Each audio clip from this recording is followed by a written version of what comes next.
సనాతన ధర్మంలో తెలియక కొంతమంది అంటుంటారు, ఇంతమంది దేవుళ్ళు ఏమిటి, ఇంతమంది దేవుళ్ళు ఏమిటి అంటారు. ఇంతమంది దేవుళ్ళు కాదు, ఇంతమందిగా ఉన్న దేవుడు తప్ప ఇంతమంది దేవుళ్ళు ఉండరు. ఆయనే పరమభాగవతోత్తములైన వారి కోసమని దిగి వస్తాడు.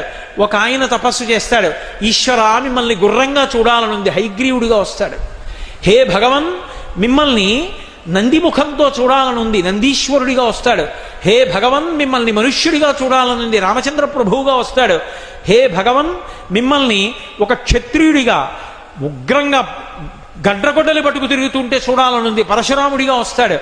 పరమ భాగవతోత్తములైనటువంటి వాళ్ళ కోరిక తీర్చడానికి, వాళ్ళకి కనపడడానికి ఒక రూపము దాల్చి కిందకు వస్తాను. ఇలా వచ్చినటువంటి విష్ణువు యొక్క అవతారములలో 21 అవతారములను ఉన్నాయి, 21 అవతారములు. వాటిని స్మరిస్తే చాలు, వాటిని ఒక్కసారి జ్ఞాపకానికి తెచ్చుకుంటే చాలు. నైమిషారణ్యం లాంటి ప్రదేశాలలో ఆ పేర్లు ఒక్కసారి వింటే చాలు. అవి ప్రధానమైన అవతారములు అని చెప్తాడు సూతుడు.